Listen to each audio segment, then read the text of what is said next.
Aloha, I'm Kiana Cayabyab and you're watching Star News Live. Here are today's top Hawaii headlines from the editors at the Honolulu Star-Advertiser.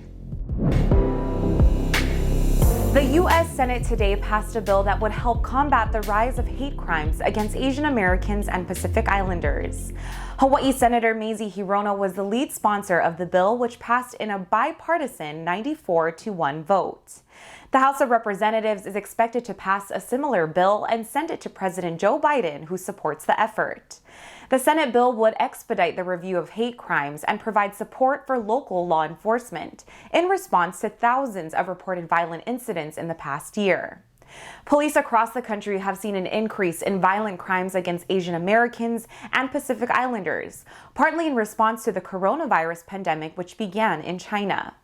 Hirono said the attacks are a predictable consequence of racist language that has been used against Asians during the pandemic, including by former President Donald Trump. Hawaii health officials reported 2 new coronavirus deaths and 101 additional infections today.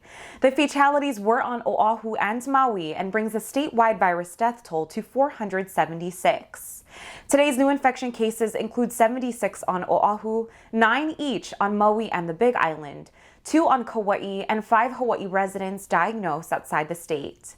The state's total number of infections since the start of the pandemic is now 31,658. State health officials also reported 4 new hospitalizations today. And as of Wednesday, there were 40 virus patients in Hawaii hospitals, with 6 of them in intensive care units and 4 on ventilators. A total of more than 1.1 million doses of coronavirus vaccines have been administered so far in Hawaii.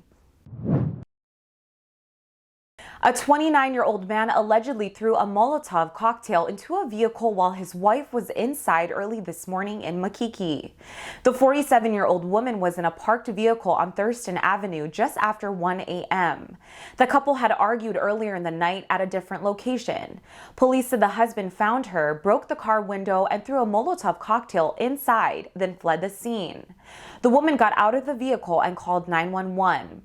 Police said the device did not ignite and the woman did not sustain any injuries. Police have opened an attempted murder investigation but have announced no arrest in the case.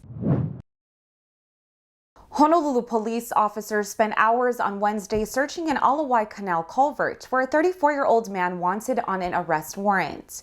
Burglary suspect Jerry Andrade evaded police early in the morning by jumping into the canal, then climbing down into a box culvert.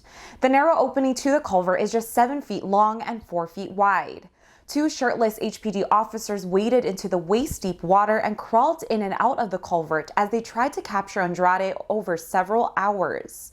Just before 11 a.m., the officers came out with Andrade and arrested him. Andrade is suspected in a February 2020 burglary at a Kaimuki residence. He has a criminal history that includes 3 felony convictions for robbery, vehicle and identity theft, and 2 misdemeanor convictions. Finally, a team of scientists returned to Honolulu this week after collecting 47 tons of marine debris from Papahanaumokuakea Marine National Moment during a 24-day expedition. Officials with the National Oceanic and Atmospheric Administration announced the crew's return today to mark Earth Day. The team headed out aboard the 180-foot MV Imua charter supply vessel in late March, and on the first day rescued a female Hawaiian monk seal from a fishing net wrapped around her neck. Over the next 23 days, they hauled in nearly 95,000 pounds of trash, including discarded fishing gear and plastics floating in the ocean. The team cleaned shorelines of several islands and atolls in Papahanaumokuakea, including Laysan, Midway, and French Frigate Shoals. For more on these stories and all the latest headlines, subscribe to the Honolulu Star-Advertiser. Visit Hawaii's top source for breaking news online at staradvertiser.com and download the Star-Advertiser mobile app. Also, don't forget to sign up for the Mother's Day prize pack giveaway. Visit staradvertiser.com for more details. Mahalo, and we'll see you here tomorrow.